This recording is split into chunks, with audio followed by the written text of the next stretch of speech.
Good afternoon, everyone. My name is Uptin Saiidi. I'm a content creator and journalist. My previous experience was being a journalist for CNBC, where I was based in New York City, Hong Kong, and Singapore. Today, I'm the founder of Uptin Media. We make videos for companies to use across their social platforms like LinkedIn, YouTube, Twitter, and TikTok. I'm very excited to be joined today and dive into the future of technology as it relates to aging. So with that, I would love for each of our esteemed panelists to introduce themselves.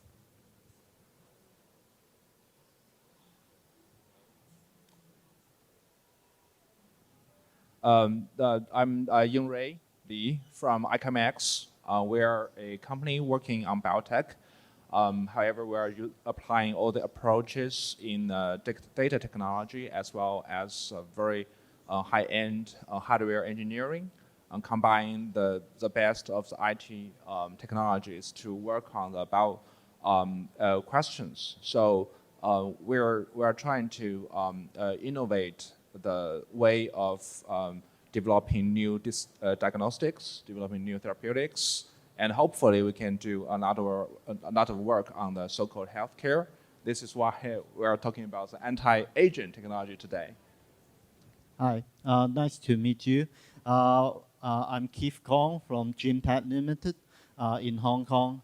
Our base is in Hong Kong. We make use of biotechnology and some new advanced materials such as stem cell and cytokine to apply in our daily use supplement and pharmaceutical products to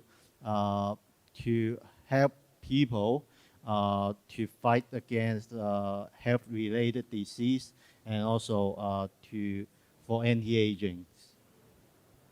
Let's start with why do we age?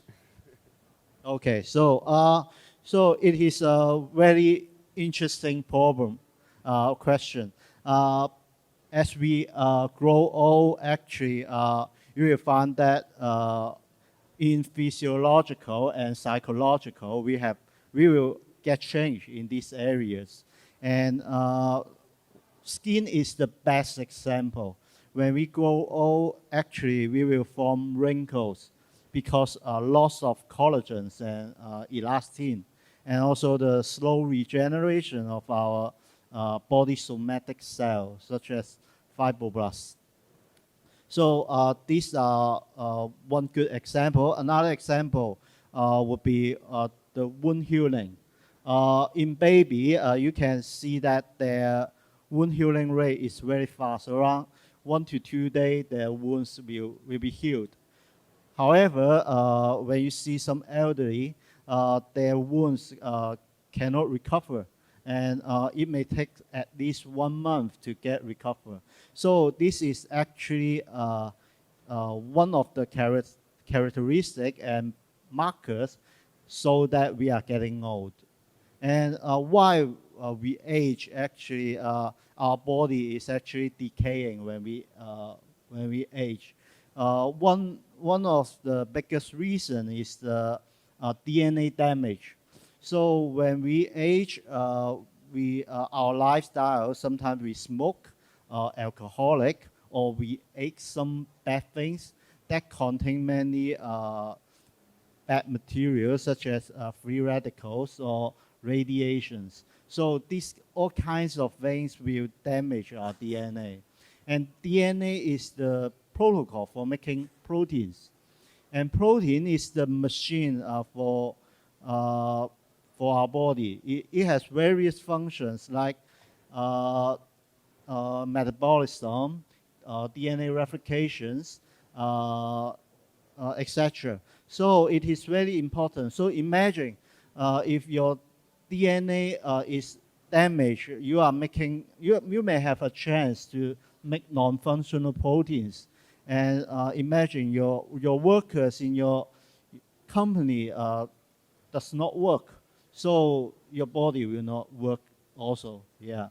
So another reason would be mitochondria, the function of mitochondria. We live because we breathe and eat, but when we mitochondria use oxygen to generate energy, and the energy is used for cellular process such as DNA replication and all kinds of metabolism. So when our energy is not enough, so errors may happen during this cellular process, and our organs may lose functions. And also, as I mentioned, there are some free radicals and also telomere may also after several series of cell division, our telomere may be shortened and will also damage the DNA. And epigenetic, it changes throughout our life. And epigenetic relate to the long coding sequence of DNA, and it controls where and when the protein is produced. So it is very important. So sometimes when the tumor suppressor gene is turned off or an oncogene is turned on, so it may increase your chance of getting cancer. Yeah. Well, that's depressing, but it's part of life. So I want to know, how does each of your company address the technology around the challenges about both, longevity in terms of staying alive, but also the vanity and the idea that people want to look younger, and people have a fear about looking old or getting old. That's a great question. First of all, I think Keith just describes several aspects of the recent updates on the, I think it's 10 to 20 dimensions of the so-called aging. I think the first thing for us, for most of the people, is we have to understand what is aging and how we measure that. We certainly have certain let's say emotional feelings around aging. We certainly have what you just mentioned, the physical vision of the so-called aging. But the key is when we see these are results, it's not the cause of aging, it's a result of the aging. So we know that our system are not working as robust as it was. So I think the first key technology for addressing the aging problem should be all the different type of measurements. How we measure the human health. Do we have enough data around a certain individual, and we can tell precisely at which stage of life you're at, and on each of your specific system, like immune system, like the skin system, like your cardiovascular system, are they at their right age, or they are younger than you, or they are older than you for some reason, maybe lifestyle, maybe genetics.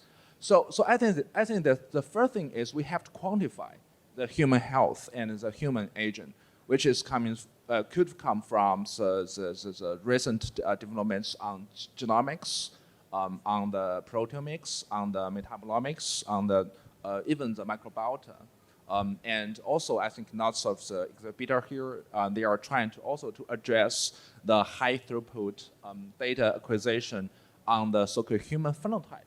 That's how we measure the wrinkles, for example.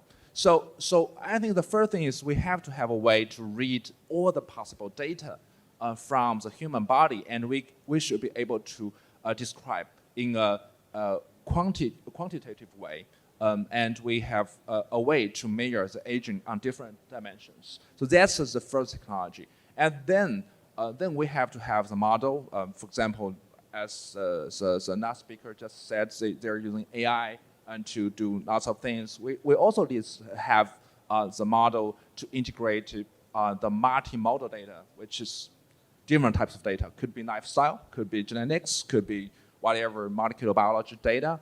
how can we actually integrate this data together to make the so-called digital twin of human, of everybody themselves. And everyone would have their own digital life, and he or she may know that where he is or where she is as the journey of in his or her own life. So that's a certain second part is what we call. We have to understand how the system works based on all the data, and this is very, very individualized experiments. It's not as statistics as the current medical field is offering to the public. And the third part, I think that Keith would do another work is he's working on lots of solutions. Sometimes we know that we have a problem, but we don't have a solution. That's awful, right? That's awful. So the last part is can we actually develop enough solutions based on all these discoveries, all this data, and we have a solution to the problem that we identify from all the data analysis and all the different type of technology. So. Yeah, I agree. So we should actually, beside our real age, we should also focus on the physiological age, because Dr. Li just mentioned they have a big data for diagnostic the physiological age. That is really important because we cannot know what our health is. It is very important to know.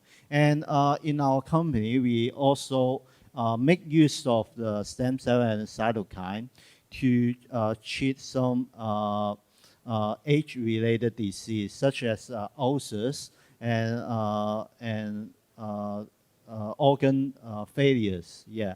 So one problem of aging is that when there are some chronic inflammation or disease like diabetes and dermatitis, arthritis, these all kind of chronic disease will also affect your other organs. That will also affect your mental status, such as giving you stress, and so you cannot eat properly or live properly. So it is very important. That's what you have to keep your health to be good, to live happily. So it is very important. This is the 大健康, big health. So it is very important. And secondly, because of the epigenetics, it is also very important. You have when sometimes like methylation is happened in the tumor suppressor gene, so the chance of getting cancer is very big. So you have to find out how to avoid, and you should know that. So diagnostic and big data is very important, and so in the future, I believe a tailor-made medical system is essential for us to know our age and the solution for aging. And what is the biggest challenge that each of you face in terms of really seeing your reality through and really disrupting this industry? Well, first of all, I really doubt that people would like to have health. So for most of the cases in our business practices, I have a very strong feeling that people they don't like health. They like to do things without an outcome. So they hope they can still stay very, very late in the morning and without an outcome and without an impact on his life, his or her life. So this is it's always confusing on me that whether health itself is a business. So currently, what we are trying to do is to try to combine the healthcare service to other type of subscription-based or real estate-based business. So people would, we have a building in Shenzhen, which is an apartment building, and we're going to install all the possible healthcare monitoring devices into that building. So each of the apartment is actually a terminal to measure the human lifestyle and phenotypes. And we will also have the community healthcare center there trying to gather all the data from all the residents there. We are not going to do the passive medical. We are going to do the active medical. So typically you go to a hospital because you have something wrong, right? Typically, this is what we call passive medical service. It's the doctor they are waiting for you. But what we are going to do is based on all the monitoring, all this data, the doctors or the community service, they should go in actively to the residents in that community, so that we can actually preserve the health state as long as possible. So aging itself is not a problem. It's a disease during the aging. They are a problem. What the ultimate goal for us is we have the so-called healthy aging. We should live very long and die very quick, right? That's the best goal that we can achieve. And so I think it's important that first of all is people have the awareness of they should follow the healthcare instructions and to keep them at a healthy state as long as possible, and also they should follow very specific healthcare instructions, especially based on their own data. All the business conflicts is on how we can make people they aware and they are motivated to practice all the healthcare instructions, especially when people they are not at a disease stage. They are not that motivated. It's not like I have a very pain. I have a headache that I'm going to the hospital. The doctor give me some pills and I have to eat that. That's have to, right? But the health is not. It's a self-motivated thing. So how can we actually combine that into a business model? That's a very challenging. Maybe Keith. Yeah. I think also education is very important. People see doctor when they have disease, but actually human body is million times more complex than any equipment or electric applicants in the world. It's million times more complex. But people are willing to spend thousands of dollars to keep their car healthy instead of keeping their body healthy. So that's the problem. They only see doctor when they have disease. So they have to know that if you want to keep healthy, you need to do exercise, calorie restriction. That will actually it will check two important pathways in your body like AMPK and sirtuins.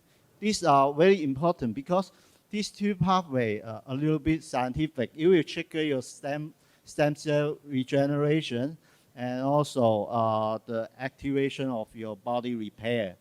And however, people like to drink Mao Tai.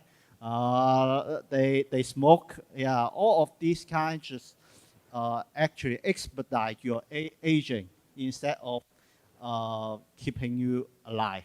Yeah. So education is very important. But after COVID, actually, now the world is changing. They are changing and become more clever on their health. Yeah. Well, so I'll give you an example. very classic example. I have a very good teacher of mine. He is leading a very longitudinal core study on the type 2 diabetes in Shanghai, which is a very prosperous city in China. They in Shanghai, basically the citizens in Shanghai, they enjoy the best class of medical service in China. And what they discover is we know that we have relatively a higher blood glucose at some time, and after a while, it develops into the type of diabetes. So typically, when you have a relatively high blood sugar, you will see a doctor, and the doctor will say you should change your lifestyle, something like that.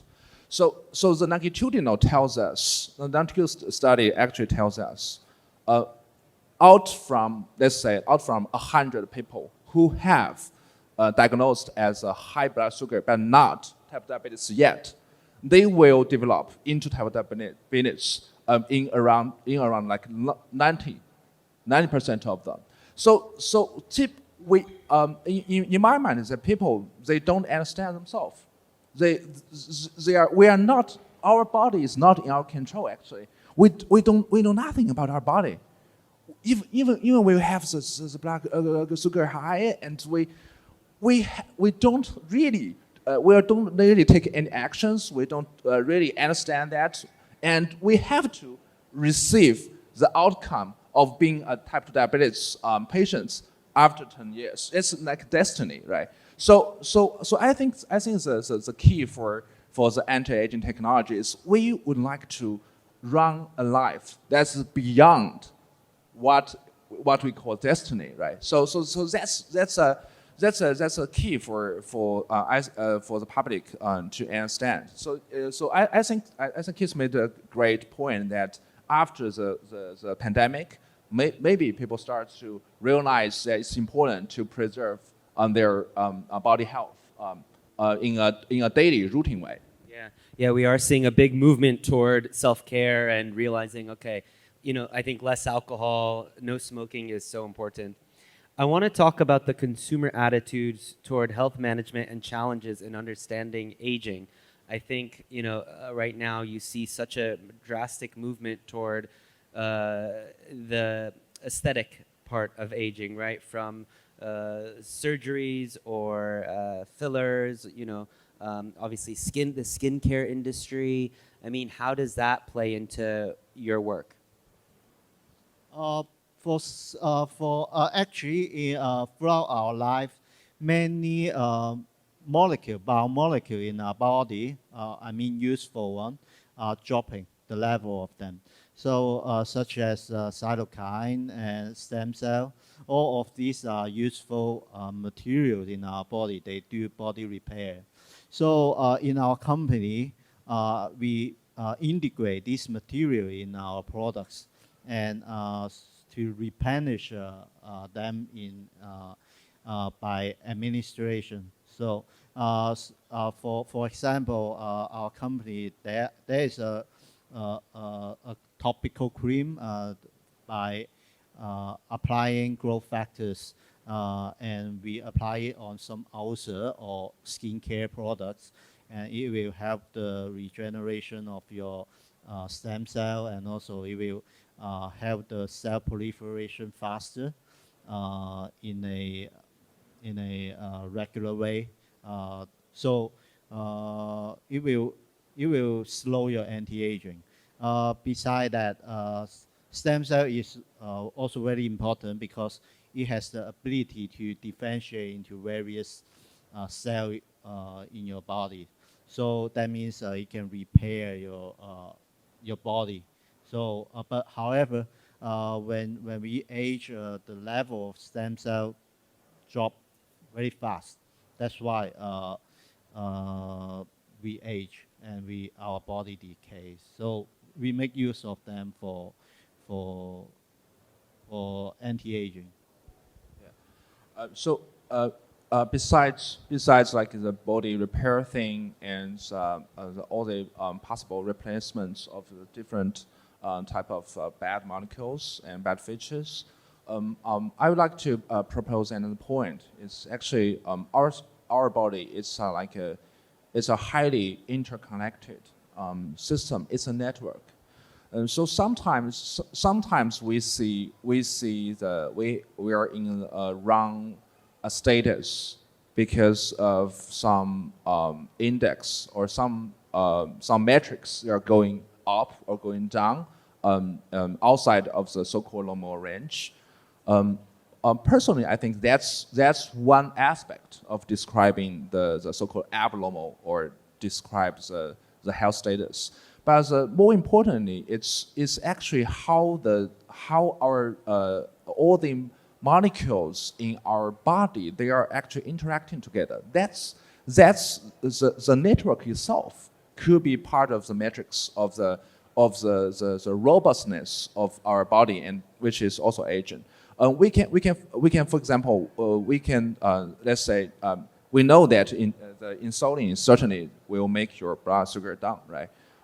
But in people who have a metabolic syndrome, when the insulin goes up, their blood sugar is not going down as fast as is expected. So that's you can think that it's maybe a blood sugar problem, but you can also see that is actually a network problem. It's the signal does not arrive its goal, right? So also I think in the future we should also look into the network problem, and we have to understand the human system is a very complex. It's a complex system.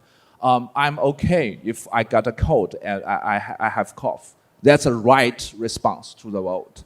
But basically, I think besides the noting all the specific values in the systems of human, we should also look at all the topology of the network of how things being working together in a human body.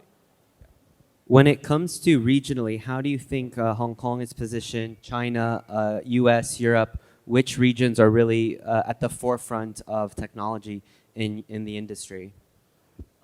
In my mind, Hong Kong, they are very famous university in there. They do good basic research.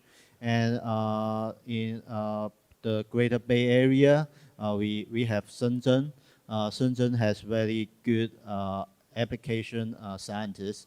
They make use of the basic research to they integrate their knowledge to make inventions and to apply this research for real useful technology to help us to know our body, like Dr. Li does. So we know actually, like proteomics, we know actually what protein we are actually decaying throughout our life.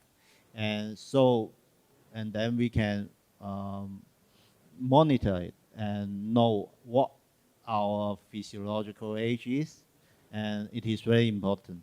And in the future, we will also make use of this data and formulate various of supplements or pharmaceutical products for anti-aging purpose.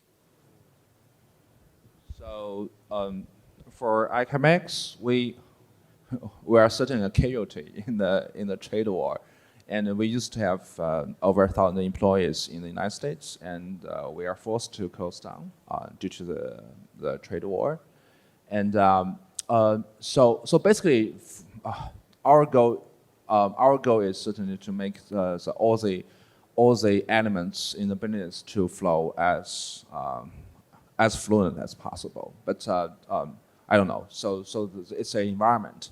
However, back to your the specific question, I think the first driven factor for the healthcare, for the anti-aging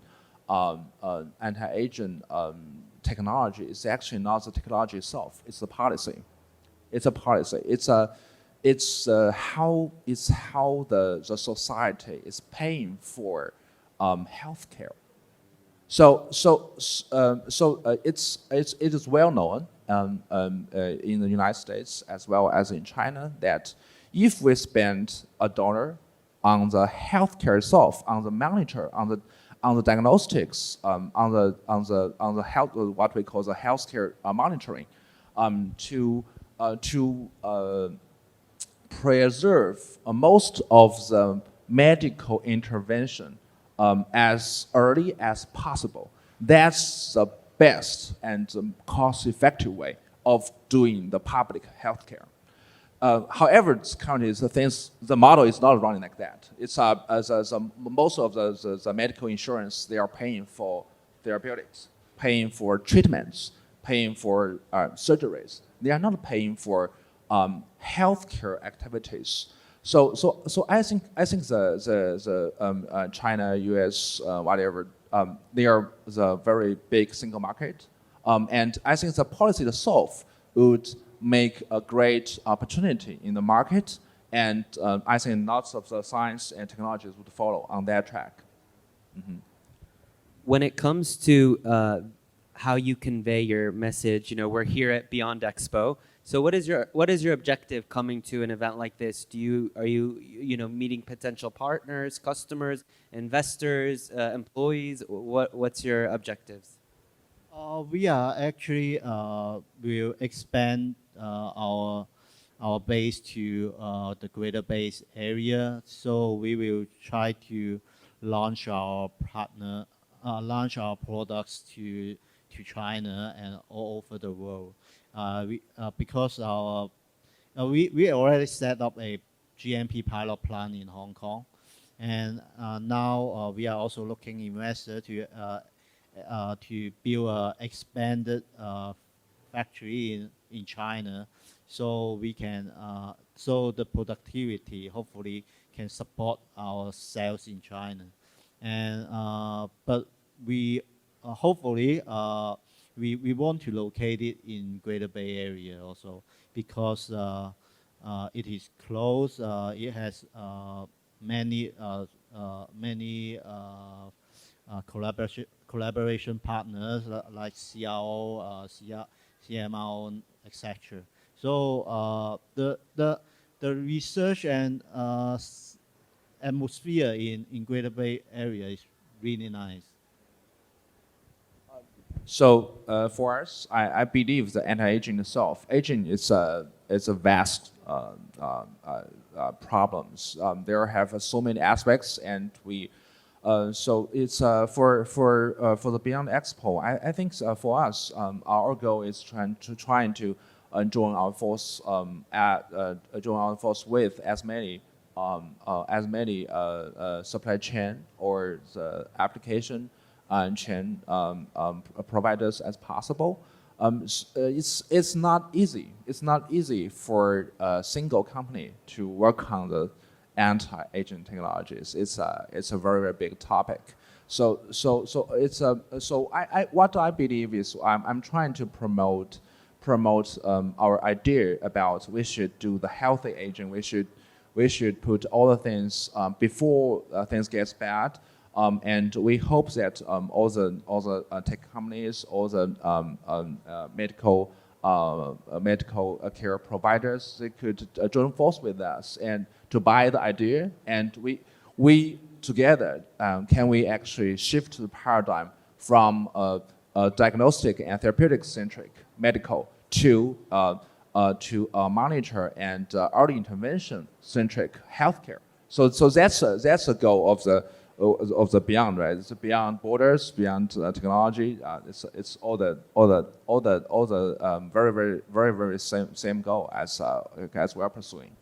If you think about 10 years from now, in the best case scenario, where is your companies and how have you changed the game and revolutionized the world? 10 years from now? Yes. So as Dr. Li said, we should work together, and because a single technology cannot fulfill the aging purpose.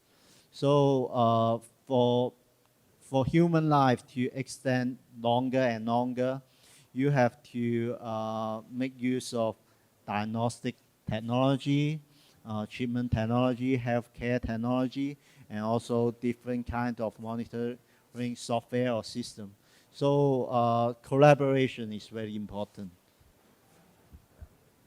For us, I think in 10 years, well, the best, no, I think our projection is we can prove that in a community-based, we can prove that the new model of healthcare would pronounce the human health, the pronounce the human average age expected span to like 5 to 10 years longer.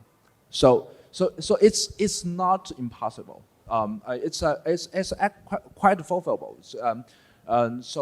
Lots of the chronic disorders that we are seeing now, it's very much like a lifestyle based. And lots of them, they are developing their early symptoms very, very early, and they get really serious after like 10 to 12, 20 years. So if we can do things that are 10 years before, and we do some very light interventions, I think it's quite possible for us to pronounce the lifespan for 5 to 10 years. At least we could postpone the onset of the disease to 5 to 10 years. That's good enough for most of the public audience. Yeah. In our last few minutes, is there anything that we didn't discuss today that you want to share with the audience? They are actually, so in summary, lifestyle is also very important. Yeah. So if you want your life to be longer, to stay with your children, longer, to see your offspring, so you have to keep yourself good, the health, especially your lifestyle, because if you drink, eat fat, if you smoke, so it will only damage your organ or your cell or your DNA. So you may not feel it, but it actually they are damaging your body. Yeah. What I would share is we're our choices. I hope every one of us could really pay attention to our own body and make the right choices around our body. So that would make a tremendous difference if we really look into the 20, 30 years after. Yeah. So no more beer, no more egg tarts. A little bit is fine. A little bit is fine. All right.